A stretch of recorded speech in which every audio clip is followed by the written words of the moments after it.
libertarian, I think that this is the only logical conclusion. So, I just don't know. I mean, we're all kind of in this boat, like you said. I mean, where do we go from here? You know, how do we do this? Oh. Yeah, no, I mean, I think you're right. And I mean, I don't know. I mean, I can only say we throw, like I said before, try everything we possibly can. But yeah, I mean, I think that's the point. Is that I mean, there's so many. There are a lot of activist movements I'd really like to get involved in, and I think there's some wonderful, really great intentioned people involved. Like you said, I mean, there's no doubt about that. But but yeah, I mean, there's two different. I mean, backfiring isn't just circumstances backfiring. It's the point that it doesn't turn off the tap. The tap still is running. And antinatalism is the only thing that turns off the tap. It's the only real cure there is. And I think that, yeah, I mean, I've talked to a lot of people too that have done a tremendous amount of work like this, and it's, I mean, I wouldn't for a second say that it doesn't do a lot of good. I mean, for people's immediate circumstances, but it becomes very clear to a lot of people logically that it is a band-aid, and that it's just going to keep happening. There's no cure, but this is indeed a cure. So, yeah. I think the big problem is that there is only a window of opportunity, really, theoretically. I mean, like as individuals, there's only so much we can do, but there is a window of opportunity because it could, civilization at large could go. I mean, it is conceivable that it could go in a negative direction. So we could have, like Mendham says, we could possibly have AK-47 wars. It's not completely without the realm of reason that there is, significant unrest, and that kind of stuff is worrisome, because I just don't want to see all this get buried, because it's, it is packaged, but it's almost like... What if AK-47's not been used in war before? No, let it finish, okay? The reference was that if there is some sort of societal collapse, and Mendham thinks that if there is some sort of either economic collapse or some sort of large-scale war, like a World War III, and we did have a decline, like the Roman Empire fell, and there was a significant decline in knowledge, in people, sophisticated people becoming educated, and we have a pretty educated. I mean, I don't know. I mean, just that idea was just in regards to if there is some sort of collapse, there could be AK-47 wars for thousands of years, and this could be in vain. So, just mentioning the fact that it is possible that we do have a window of opportunity, and it's almost as if we have this burden on our hands, because the future is sort of uncertain given how much technology we have, and the lack of wisdom for those who have the control of it. So that's all it meant, and nothing in regards to our current war. Yeah, no, I think you're right. I hope at least there is a window of time. I think just the question is how big is that window? And yeah, it's kind of a terrifying thought right there. We do a lot, like at least Mendham does a lot of philosophy, but he doesn't really address the psychology as much, and I don't know if that is useful or not, but I actually get some value from the psychological pep talks as well, because I think, at least for most people who aren't so into philosophy, they need some sort of psychological pep talk to kind of, they almost need like antinatalism with training wheels or something, just to like hold their hand into the water, because it's pretty, it can be cold water, especially coming from certain backgrounds. So I don't know. Yeah, I agree. I'm sorry, Mike. I didn't mean to.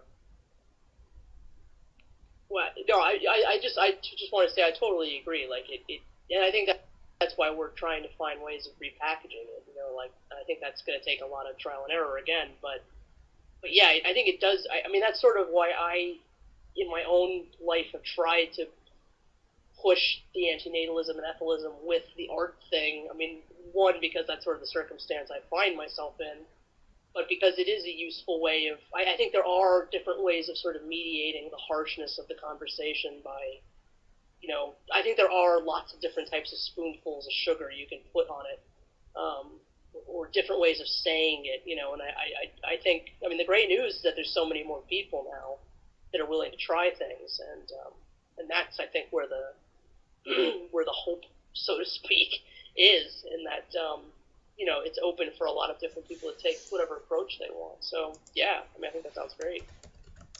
Well, people coming into the community, antinatalists, I've found, are pretty empathetic and sympathetic to the psychological situation you find yourself in when you admit to yourself what the truth is. So I think that's, antinatalism with training wheels is an interesting concept, because you have to kind of coax yourself out of it, because the truth is so bleak that it's kind of intimidating to come out and take your first steps. So thankfully, the antinatalism goes hand in hand with being empathetic. So I think that's a positive stance.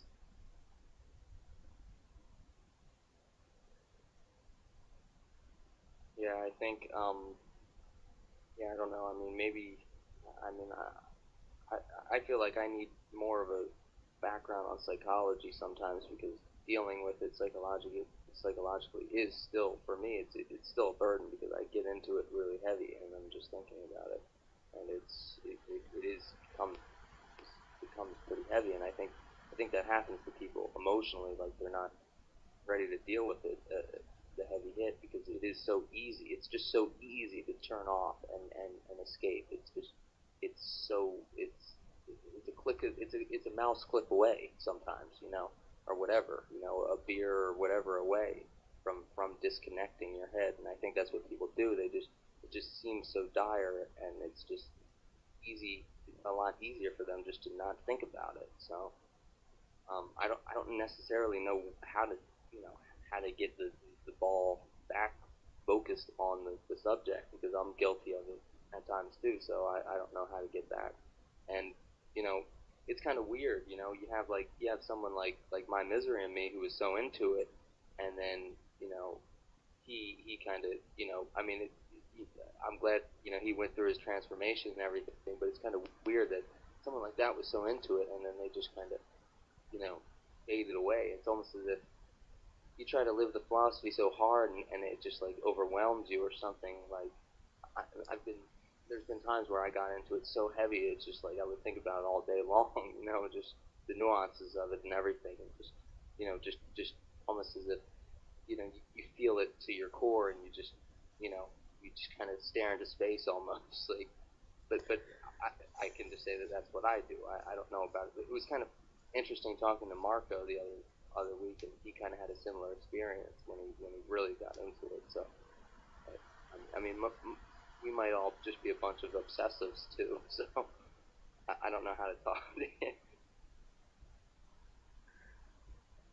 Yeah, I think, I was, my first year of, I think, I can say that, and I don't mean this in any kind of disparaging way, but Jay is kind of a special case. It's hard to sort of,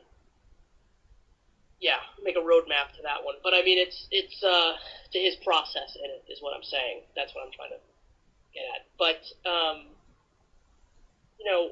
I was really fortunate. I think that for me, it fills me with a spectrum of the worst kind of like wanting to die, and just incredible amounts of inspiration. Like, I'm terribly, terribly, terribly inspired by it. Part of that just is my obsessive spinning top toy, like mind with certain things, and I just can't help it. I don't know how to unthink that part of it. So I think I'm very lucky on a personal level. But yeah, I think you're absolutely right. I think it can be a shatteringly difficult, philosophy to know how to deal with in one's life at times. But yeah, I don't know. So I think about Jay a lot too. I think about his transformation. Wow. He went through so much, and he just seems so strong, and it's just like, wow. He's really strong, and I just wish him the best. That's all I can say for him. it's almost as if maybe that was the wrong example to use, but you said that other people have stuff around and then they just disappeared all of a sudden. And all I can say is that if I disappeared temporarily, it's just circumstantial because I do have a lot of real life things to do. I mean, unfortunately, I have to do a lot of stuff. So, sometimes I get obsessed with the philosophy and I have some time to kill, but sometimes I have to get my life together and not be so into this game and this. Yeah, but and it's in a lot of ways it is just I feel like some of it is like mental masturbation and other parts of it is just like it's just important. But I'm just trying to weed out. You just weed out all the superfluous stuff. But I feel like I guess like as a thinker, you are kind of that is like your pleasure as well. You get this intellectual pleasure, and you kind of get off on that as well. So and this is certainly a philosophy that has a lot of different alleyways to go down intellectually. So I don't know where I'm going with this, but I'm just kind of examining this now. Now thinking about it is like weird. But if I'm honest about it, it is sort of I don't know. It's almost like pessimism porn or something, or not necessarily like pessimism porn, but also like if you enjoy it, it's like so easy to get wrapped up in it. But that's just me. I don't know if most people I've showed the philosophy aren't necessarily as they don't get as obsessed with it as me. So I can only speak for myself and my experience with it. So yeah. Well, yeah, it's a heavy thing to think about. It can grind your gears to a halt if you spend too much time on it. I mean, you just mentioned that you might take some time off to get your life together. I mean, life is designed to keep you going, keep you busy, keep you doing stuff. And that is what you're designed to do. You're designed to go out there and accrue resources or get in a comfortable position in some way. And so yeah, I mean, sometimes it can feel better to do that. But sitting back and realizing that what you're doing is kind of futile in the end is it's pretty heavy to ponder that day after day. It can be really counterproductive. I don't mind that at all. What's this Yeah, for me? no. Sorry, Mo. Well, just for me, I mean, it can be real depressing. I mean, painfully so because it's a daunting task, and then you know that it's either this or I don't really have any reason to live because the truth is so stark. What we're just machines. Everything I do is to maintain that machine basically in the world. So when I think about giving up, fighting against it, it can make you feel hopeless, and then you just piles on. I don't know. Oh yeah, I agree. I wholeheartedly agree. I think you're really fucked when you start thinking that even your thoughts are just this machine designed to think you back into the game. That's when you're really fucked. When you're just like, okay, I'm thinking this just to psych myself up to get back into the game, and I know what I'm doing. So then you start thinking about. It's almost as if you get nervous about being nervous, or it's almost as if like you get depressed about being depressed, or something. And it's just it can be really powerful. So. Stop it! Oh Jesus, you're making me think too much. That was a good point. But it could be. I mean, you're not. This is not what you're supposed to do. You're not supposed to say to. This is not what we're designed to do. We're designed to be healthy and fuck and enjoy life and. This is not. This is counterproductive to what the schema is. Well, there comes to a point where it's just like masochistic, and you're just like, you know what, I'm a sentient thing as well, and I need to give myself, some kind of comfort as well because I'm living, and there's no point in torturing myself. So, at a certain point, it just you catch yourself. At least for me, I catch myself and it's just okay. Now it's getting ridiculous. You've gone too far this time. So. Or you just do it and try to be as not at least destructive as possible. Is that the right word? Least destructive. Yeah, least destructive as possible when you get into those periods. Yeah. But I feel like we almost need like some kind of branch of like psychology to deal with like and coping with reality psychology. Apart from the philosophy. I know that's not a Mendham's game, but it's all. It feels like that's one of the obstacles here, at least for newcomers who haven't found some kind of mechanism to keep them. Well, it's like old man unfortunately, it has sort of been a problem. It's like, well, maybe I interrupted. Sorry about that. I froze a little bit. But Old Fen mentioned before that there's no place to go. It's very few places to go, and which is really makes this kind of phenomena that's popped up in the last couple of weeks really special. You just come here, and we're not professionals, we're not psychologists or anything, but and again, it's a burgeoning field, this activism in AN. So the fact that we can come here and talk about it makes me feel a lot better. Yeah, definitely. Well, I mean, I do think that there's a small but there part of even in Mendham's language that is about you try to make yourself as productive as possible. And you can't destroy the game for yourself so much that you're unproductive. I mean, being unproductive, being dead is not the point of being in it. Fighting for anything. I mean, if you are fighting for everything, sometimes that it does mean finding a way to make what you're dealing with as tolerable as possible, I suppose. I mean, maybe that's not a particularly good use of words, but yeah, I mean, I actually do agree. I mean, I think it would. I don't know about a branch of. Well, yeah, but I know what you're trying to say, James. I mean, yeah, I mean, there has to be some sort of. It would be very good to find some sort of proper language and way for people to deal with these things on an emotional level, because I think antinatalism is incredibly emotional. I mean, it just is on both sides. I mean, I think that's sometimes why it does devolve into such incredible hatred, because people haven't had anywhere to put it. They don't know where to put it, and then they act like animals about it. And so, yeah. Well, able to talk to humans on a very human level about how to deal with this. Sorry, sorry, I mean, not fine. I have family who are psychologists, and they have to. They deal with people like this a lot.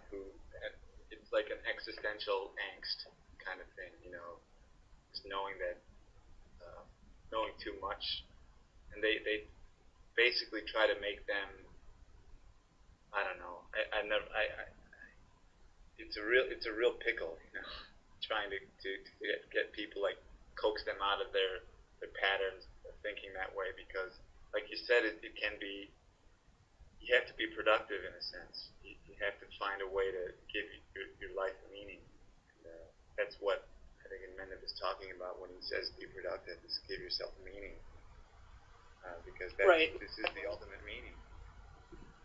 Find a usefulness, find a function for yourself, find how you can be a good cog essentially in the cause, and how you can do something to further so many different memes along. It's really a lot of different ideas. Like what you said earlier about cognitive dissonance. Who was that? Was that James or you? I can't remember. But I don't remember. If you got a job or did something in a career that was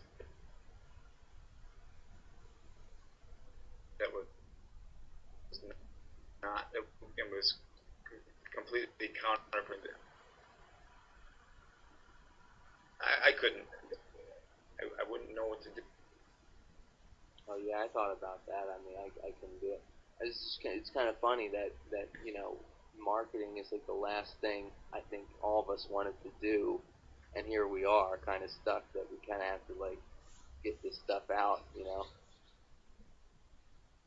I will admit I will Yeah, admit, it's a good- I do kind of have a boner for that kind of stuff. I mean, I hate to say that. I know I'm not supposed to say that, but like, my father was an advertiser. But I meant like corporate. Yeah, so I grew up sort of, but I don't want to manipulate. I mean, it is all manipulation. I can't deny that. I mean, I like it as an art form. I mean, there's some beautiful types of advertising that have come out in the world, and so yeah, there's.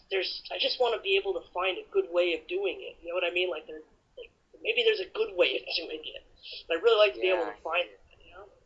Well, yeah, we've been surrounded by it our whole lives, advertising and marketing. So now we should be able to manipulate that and turn it around and make a powerful message. And that's what it's kind of. Yeah, because we know firsthand the power it can have. Some of those things haven't been bad influences every once in a blue moon. It just seems like, yeah, there's a way of maybe doing this right, but I don't know. And there is no denying that it is still a manipulation, and it is. I mean, this whole repackaging thing is, maybe that's the key, but it does really suck in the sense that, people should just be able to hear the truth and act accordingly, Yeah. So it's very disheartening. Sorry, I didn't mean to. No, don't apologize for anything. Sorry, I felt like it's not what I meant. Just like doing something that's not what you want, what you think could be productive. Oh, definitely. So I just threw marketing out there. But, No worries. Yeah, I mean, I don't want to. Yeah, there's plenty of marketing. I would definitely want to do. Definitely too.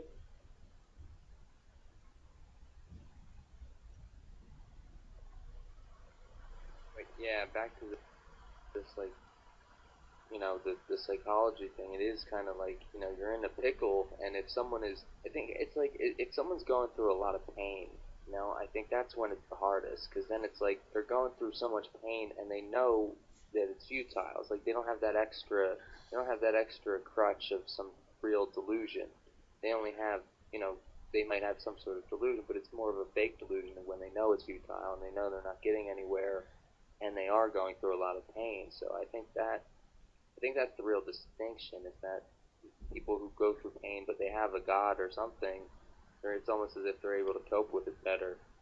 So I don't know how to tell, someone to keep. It's almost as if like derived energy, if we were able to talk to him more, if we were able to know what he was going through at the time. I mean, it's almost as if it is some sort of serious problem, because there is, it's true that there is a lot of depression in antinatalism. It's kind of hard not to be depressed as an antinatalist, especially if you're really thinking about it a lot. So I don't know how to put this. This is just one of the things I've been thinking about. How do you psychologize something that is really not a psychology subject? It's just fucking truth. And how do you get people back into the game? How do you get people productive again? And apparently, I mean, you said recently, Amanda, in one of your recent videos, that you've been doing a lot better actually since discovering the philosophy, and that's interesting. I think, because I think people would assume that it would be the exact opposite. No, just let me say something. Sorry, just real quick, because old fan did say that, and it spoke to me too, because I was in a position where this is either I'm going to stand up and say something, and I think Poodle Susan left a comment on my first vid where you just take so much and you just have to stand up, and you have to protest in some way. So that's what I did, and I just had to make something. And now that I've done that and entered the arena, so to speak, I do feel more empowered about it. And Old Pen talks a lot about that too. It's just and I think I've seen it in you. You've become more, just like more thorough in your approach and things like that. So yeah, I really admire it. And it's inspiring. Well, thanks. Yeah, I mean, look, I think it's going to have a very individual effect on individuals' lives. I mean, like I said in my last pep talk video, I mean, I would certainly never try to sell AN as any kind of like self-help thing or anything like that, because I don't think it. But I can say from an individual point of view, it has been an incredibly positive type thing in my life. I mean, I wouldn't be in school without it. I wouldn't be making the artwork I am. I wouldn't be. I wouldn't be anywhere near having or just being a person I much rather be. You know what I'm saying? I mean, I think it did sort of have a strangely transformative effect on who I've always wanted to try to be more of. You know what I mean? And that's just a personal thing. Go ahead, Amor. Sorry. Was it for you? Was it like a? I mean, you said it helped you get back into school. Was it that it's kind of spurred you in a need to communicate or to promote the philosophy, like that kind of thing? Yes, it was because I mean, like when I first came to this philosophy, I desperately wanted to be able to have a voice in it, you know, and to do something to add to it in some kind of way, and I didn't know how that was, how to do that because I'm not, you know, I'm not a philosopher. I think I've got a lot better at talking, but especially at that time in my life, I hadn't really been talking to even a lot of people at all, you know. I mean, I guess I was working, but still, it was a very different sort of experience, and I have been kind of bold in the past about what I put on the internet and sort of like, you know, being a punching bag and stuff like that, but I was still very afraid of believing in anything or talking about what I believed in, and it really was sort of like a, you know, a struck by lightning kind of, you know, I know that's a cliche, you know, kind of experience of finding this stuff, and so for me it was, you know, Mendham talks about it, the whole thing of modeling someone's reality, and I took that a little literally, so I modeled sort of his reality because I was trying to understand this. I was trying to understand antinatalism, and for me that was sort of a visual thing that I had to get somehow. I had to make somehow, but by the end of it, I was somewhere else, and it was the philosophy, and a lot of what gets talked about was sort of internalized in a very different way, and so I felt like I did have some words that I knew how to put together to be an advocate for this, but I also, at the same time, recognized the value of all of our conversation.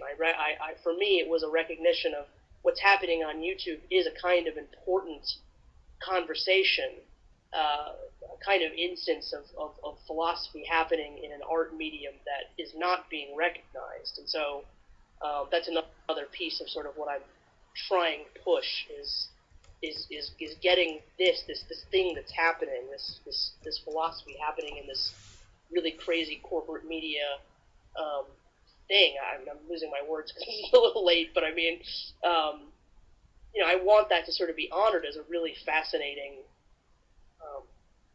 thing that's happening in the world, and the fact that, you know, this is the first time that you really can have a community around anti-life and anti-natalism. That's big stuff. You know, that is big stuff academically. It's big stuff in all kinds of ways. And so, yeah, I don't. My first word would be blessed, but obviously I don't feel blessed. But I feel tremendously lucky in my life that this is something that I found, no matter how painful it is, and it is incredibly painful. But I'm a lucky son of a bitch to be an antinatalist and to have found all of you guys and to be talking this philosophy. You know, I love it, and I think it's the only way to do any good. And it's killer. I love it. It's made me who I am. All right. Sorry. End of speech. Sorry. I do ramble.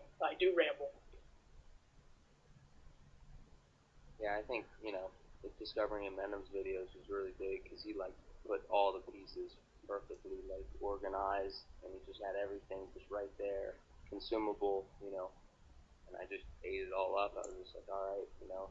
I mean, I was already there. I mean, I just had a little bit further to go, but he just kind of spelled it all out as, you know, logically as he could, and it all made sense. I'm surprised more people aren't open to his videos because they're so brilliant. You know, I guess it is not your stereotypical type of, you know, immediate gratification. You know, you have to be willing to give it some time and listen, but it's definitely, you know, valuable. Very, very, very valuable. Yeah, without question. Well, I think, and part of it, I think, is that there's just been so much shit put on top of it over the years. I mean, there's been so much trolling and so much, bullshit generated about what he's saying that it is hard. I think a piece of that does make it very difficult for new people to come in sometimes because they don't know. It's hard to know that what they're looking at is something good if they don't, experience it directly. They just sort of hear about it from still got the fucking Encyclopedia Dramatica bullshit up, and it's just, it's a very hostile environment. So, Well, but yeah, yeah. That's of, like, you mean the Encyclopedia Dramatica of, like, people in the community? Or just scary? just Gary. It's years old. It was it was made way before the whole antinatalism thing even really started in earnest. Yeah, well, that just happens to, like, big YouTubers, so I don't know. Well, no, I mean, it's more than that. I mean, that had a much bigger impact on, well, especially his life. I mean, I don't know. It's more complicated than that, I think. For me, it's I really kind of respect. I've seen what he's been through, and I've seen the attacks on him. So it's kind of softened the blows for me, so to speak, because I know what's coming, and I know what to expect. So I'm tremendously grateful for that.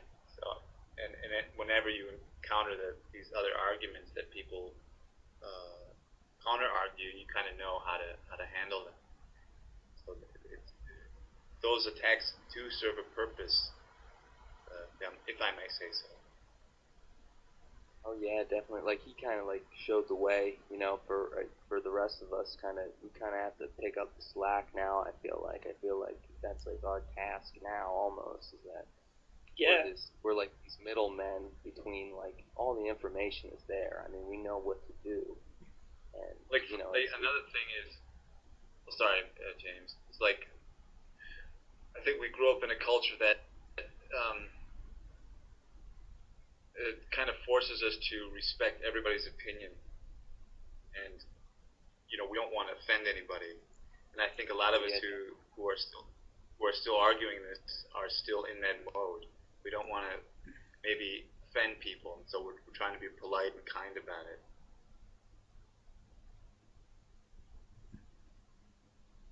Be polite anymore. At a certain point, their actions are so harmful and so destructive that you're just like, there's no being polite anymore. It just goes beyond civil conversation. It turns into something that's a little bit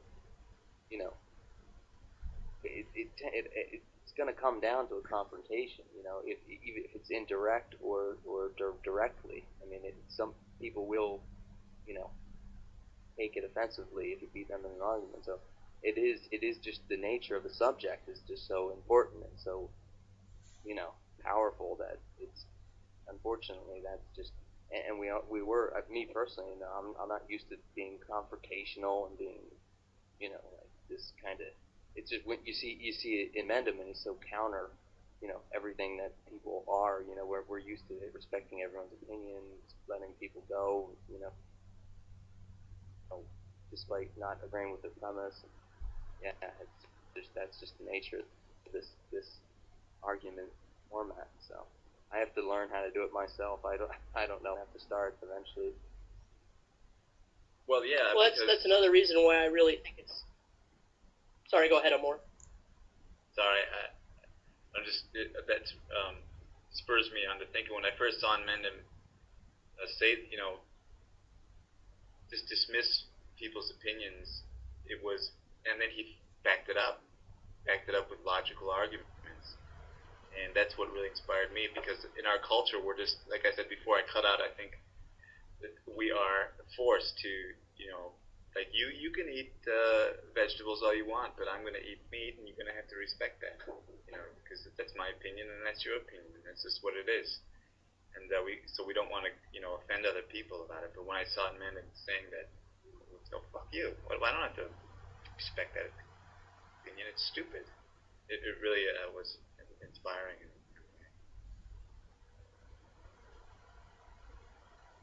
Oh yeah, definitely. And I like how you brought up that it was kind of like empowering. You were like waiting in the wings, and then you get used to it, and you just like kind of come out, and you're just like, all right, well, this is what I believe in. It's like I don't give a fuck if and Mendham is saying it. I don't give a fuck who's saying it. This is if no one said it, if I was the only person on earth, this is what I've been thinking before I basically as soon as I started developing language. I mean, as early as I can remember, these were some of my most basic intuitions and premises towards life before I was indoctrinated. When I really think about it, so it wasn't.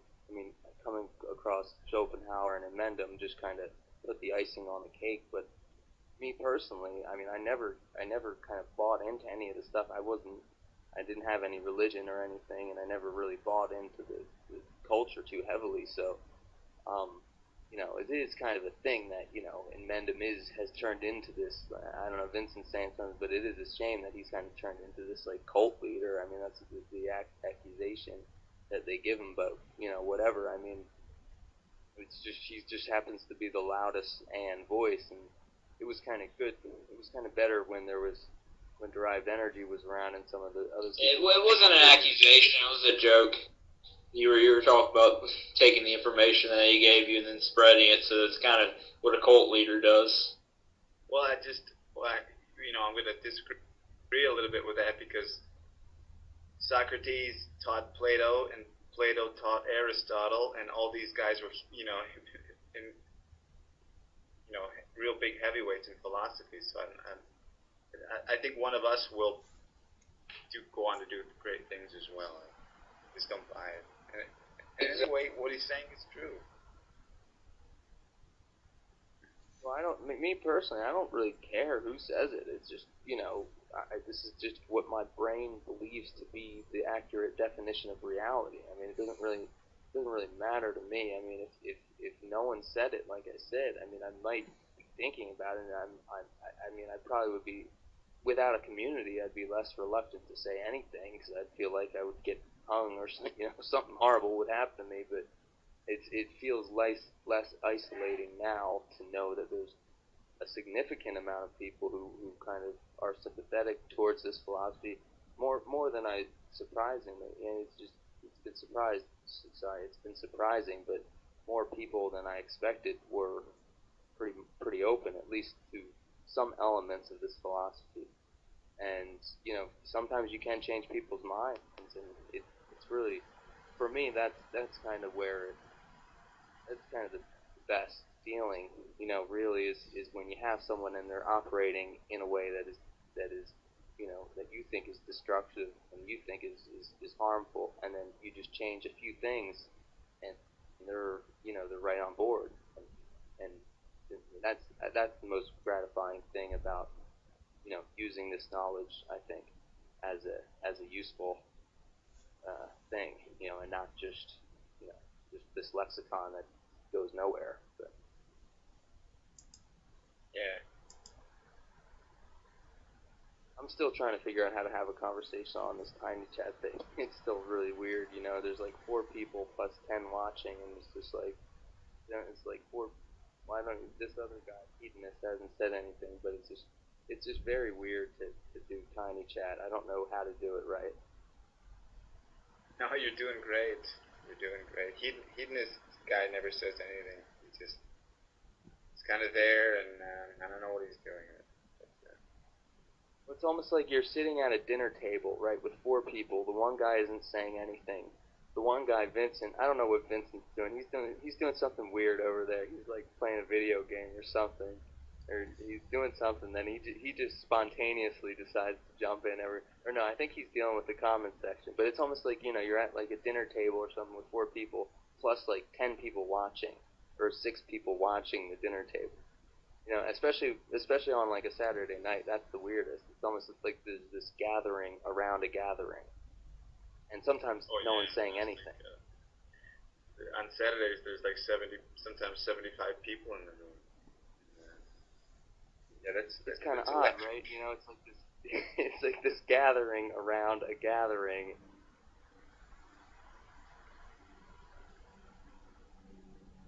And and sometimes it's just I can say, I don't want real thing. real It was in philosophy. No, right. I mean, I'm just saying. Like, I feel like I don't even know what he said, but it's just weird because like if it was in if we were all here in person, it would be strange, and that's kind of like interrupts me from thinking, saying anything, and just like this is very strange because I feel like I would be acting differently if I was actually talking to these people. So it's just kind of you're almost like a little bit more removed from the actual person, but you're still talking to the person, but you're still a little bit more removed, and then it's also there's people watching it. Just very strange in a lot of different ways. Yeah, I can see that happening. It's kind of hard to see these other people that in the images you're seeing as human when it's through like a little fucking screen. Yeah, it's a weird, disjointed, strange communication device. I mean, it really is. Well, it works. I mean, how else? I mean, we're all kind of far away from each other, and just happens to be the people on Earth having the life is stupid subject conversation. They're having this conversation. So I don't know who else is willing to have this conversation. Yeah, and I do think it's the best. I mean, I think Stickam really was better than tinychat, but I think it is the best kind of platform like this that they've had. I mean, I prefer this so much more to the blog TV or Vaughn Live or Battle Cam or whatever kind of format where it's like one guy talking and people are just watching and maybe they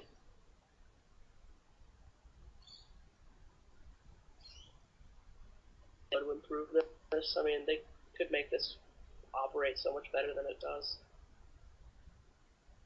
But it'll still be weird. So there have been people coming here every night now onto this chat. You said?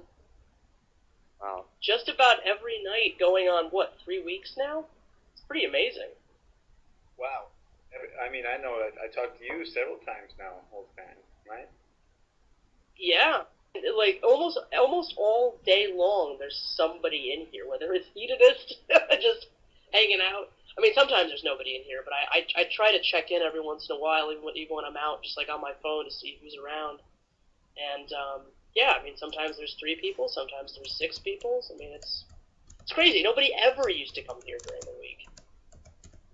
Yeah, that's really interesting. This happened about, I think it was 2 or 3 weeks ago. It's Marco came in on a Sunday morning. Apparently he'd been doing that for a while.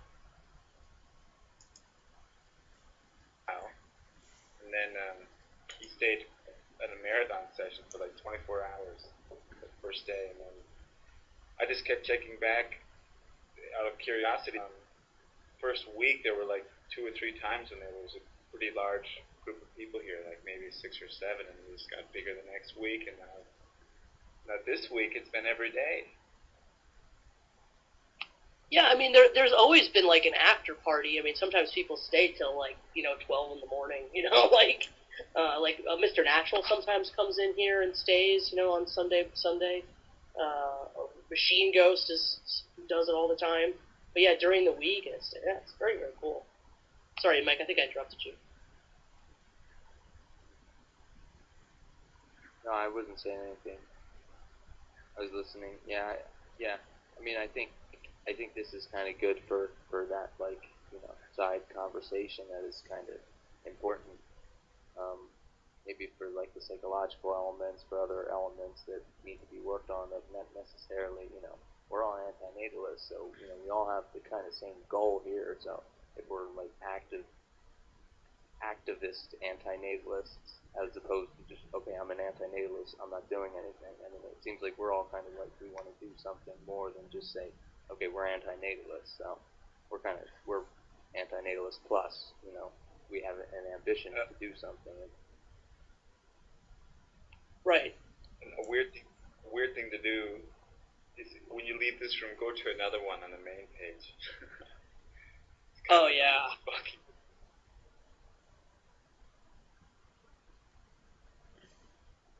420, show me your tits. 20, 420. Males, and they were so aggressive. Yeah. Who are you? You a commie? Huh? What's that fucking name? Morphity? What the fuck does that mean? You fucking faggot? It was really uncomfortable. I was like, wow, you guys are aggressive. What are you, a pussy? Get the fuck out of here. Yeah, it's the worst. It's the worst bottom barrel internet bullshit you can find. No, but yeah, I think we're really James lucky. made a good point about it. Oh, sorry, Amor. I just said it's really fast. I promise. No, I think it's really lucky. I mean, we all generally kind of like each other. So, and I mean, I think part of I think what's feeling that's growing anyway is we gotta come to some sort of way of learning how to work with each other on some of this stuff. So, yeah, I think it's really fortunate that that it's going this route and that we are all talking more. Go ahead, Amor. Sorry. Sorry about that. But James or Mike made a good point about it's a good venue to get in front of the camera, speak, get more comfortable doing that. That's really valuable. And then also bounce ideas off of each other and sharpen our blades, so to speak. I think that's really cool about it. It's helped me anyway. Me too, absolutely. There aren't many people I can talk to in my personal life and I can really get into like some of the nuances. It's either completely one-sided, like they don't know anything and they're just like, okay, tell me as much as you can, or it's just, someone who maybe gets it and doesn't want to talk about it. I mean, it's like around other antinatalists, I can get into more of the nuances and more of the interesting things that are kind of. I feel like we can gain more ground at least, collectively than an outsider who you have to. Now you have to explain all the premises. You kind of have to debunk their theism. You have to do so many things, and with us, we can just kind of start moving forward. Wherever forward is. I mean, we're all kind of stuck in this vortex. We're stuck in this. Okay, now what? But now what? Why are we even? So it is good to have. That's all I'm saying. Well, I mean, it's such a big part of our lives too. I mean, we've all admitted that it's the question. It's the main issue for most of us, and it's kind of cool that we can come here and talk because I agree with you 100%, James. Well, I know antinatalists that would be dead without actually having this philosophy. I mean, they would have committed suicide because they would just say, okay, it's pointless. I'm going through shit. I don't want to go through shit. So, I'm not going to play this game. And it's good almost that they have something, and that maybe that is useful in this kind of side conversation because we're not psychiatrists and we're all kind of in the same boat. So maybe we can kind of work these things out a little bit more. Can't nod my head in agreement enough. That was excellent. Yes, very, very well said. Yes, yes, very good.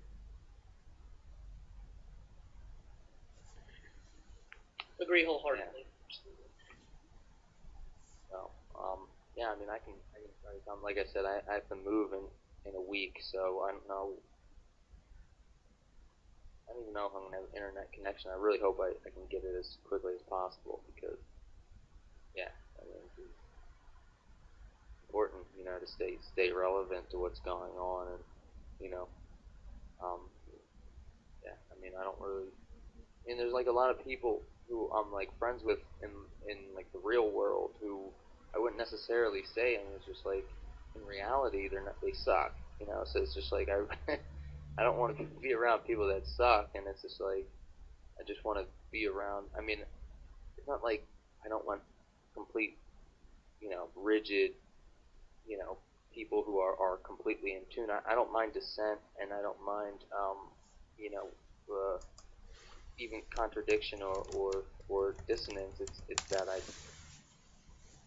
there's, some people aren't necessarily, I just find them not, useful enough in terms of understanding the drastic implications of what they say, what they do, what they, how they think, and it's,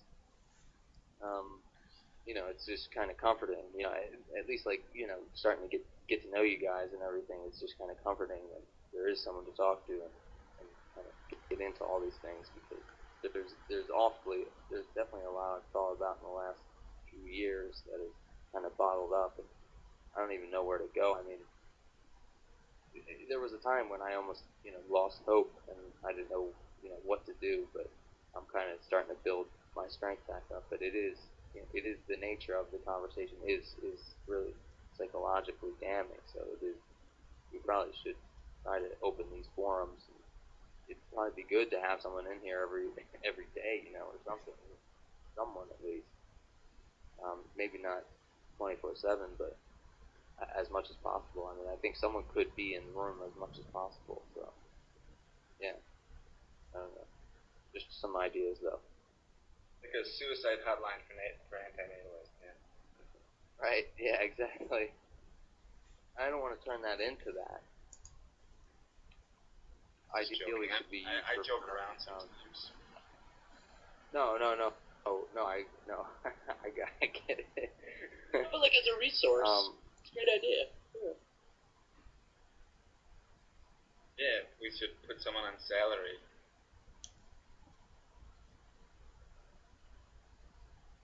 Go in shifts. Yeah, I don't know. Maybe it's just like, I find myself like really like pragmatic, or not find myself pragmatic, or I just like, at least like my brain like tries to like think of something productive, and then sometimes I go to tinychat and I'm just like, okay, we're all here for 10 hours, and there'll be like a boom of an argument, but then, there's 75 people in here, and we're all just kind of listening to this, and or at least I'm sort of at the point where it's becoming vapid, because I know the information well enough that it's not challenging, and it's just I need to do more to even be engaged.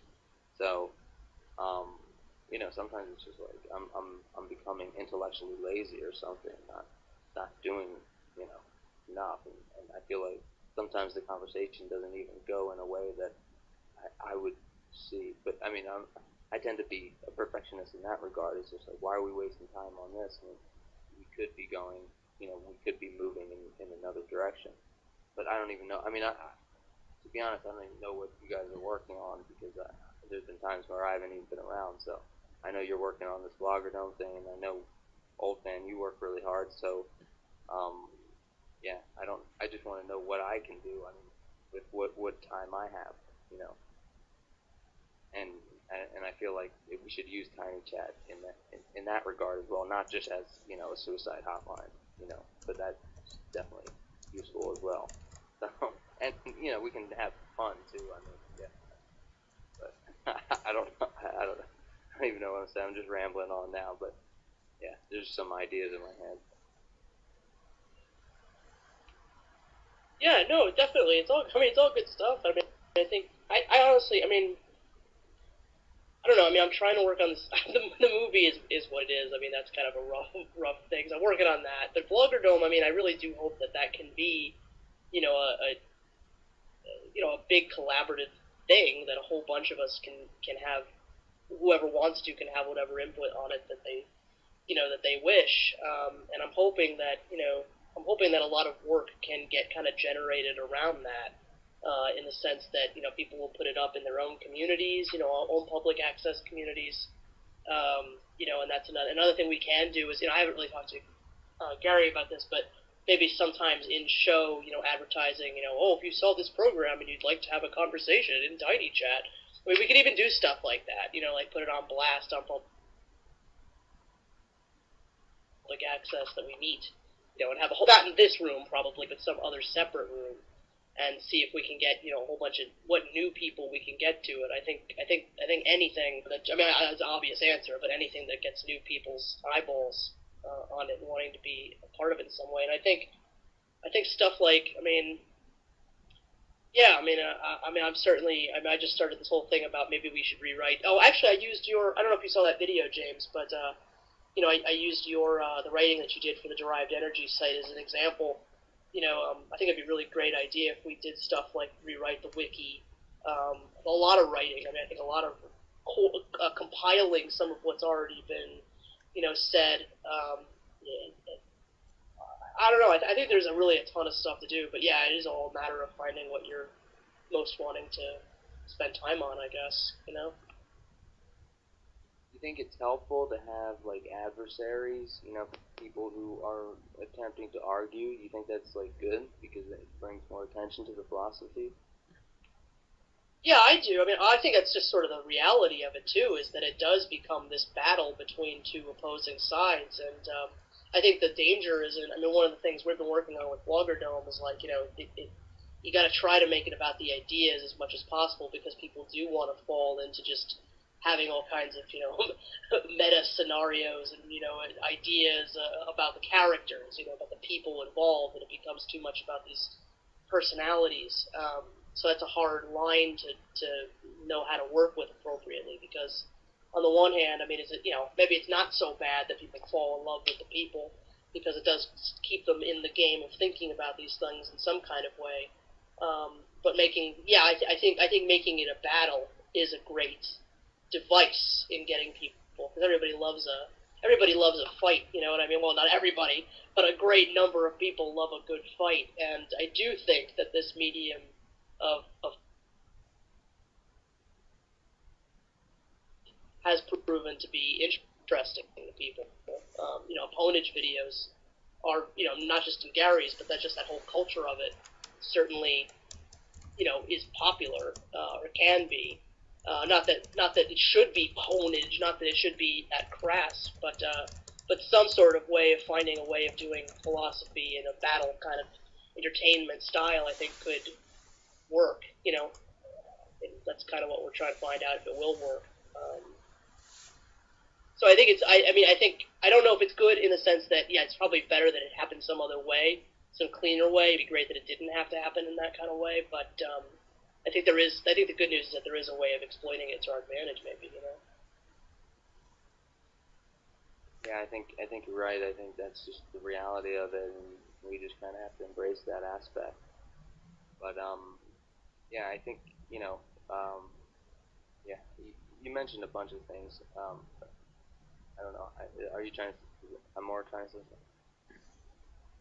No. So I'm not. Sorry. Yeah, yeah. I saw that you put my writing up there. It wasn't, it was just a rough attempt, but it's interesting, But yeah, I really, no kidding. I thought you did a great job. I mean, you did a great job of making it real broad, connecting it to determinism, connecting it to vegetarianism, connecting it to atheism. I mean, it's all these pieces of the conversation that somehow get missed in the simplicity of how people sometimes try to explain it. And I think you did a very valuable piece of writing there, and it should be a good guide at least in maybe how to do the wiki and other pieces of writing. yeah. There's all these pieces that are necessary, right? And if people are missing one piece, they can't really come to this conclusion, right? If they almost need all pieces because one piece can kind of screw them over. So it's not good enough to just be like, okay, life is shit. When you're talking to someone, then they're like, well, they're in a good mood that day, and they're just like, no, it's not. I'm having a good day, So it's not. It's so you kind of have to be like, okay, well, understand, you're an addictive psychology. Understand that you're built to be motivated. Understanding all these other elements. I mean, it depends how deep their thinking is, but even at the deeper levels, there are other pieces of it that kind of skew people awry, and it's just so easy to just it's so easy not to be. It's more in tune with your nature to be a life affirmer because you're designed to be in the game, and you're designed to be a life affirming machine, workhorse, animal thing. We're designed to be motivated. We're in this game to be psychologically strong, and it's kind of it's all so counterintuitive. So that's all I'm saying. I don't know where I'm going with this, but I'm starting to get weird. It's getting late at night, so the thoughts just get weirder and weirder as the night goes on. All right, bye, Rhea. Take care. You're fine, James. But I think that's a really good point. I mean, maybe that's sort of the key. Is that sorry, Elmore? I think you wanted to say something. I'll just go real quick. But I mean, maybe this idea that yeah, people are naturally selfish, right? I mean, that's sort of the bottom line, in that you can be as in your life as you want. It's this. Maybe it's part of it's this key of, imposing it is going to make you less strong. It's going to make you less of who you're trying to become. It's going to make you less actualized just to impose and not live your own life. I mean, there really is a lot of strength in one's living their own life and not imposing it on another human being. I mean, there's no greater robbing of time and and attention and to oneself than making some other kid live and have to put up with their have to manage their being, so to speak, and so I don't know. Now I don't know where I'm going with this, but yeah, I'm sorry, you just made me think of something. But yeah. Yeah, no, that's true. Yeah, there's different ways to approach it where you can just say like, well, even if you appeal to their own selfishness, you can just, well, you don't really want a kid, do you? I mean, is that really? I mean, go on, go do something else. There's got to be something you like, so you can kind of appeal to that aspect as well. And if they really are someone who is considering having a kid.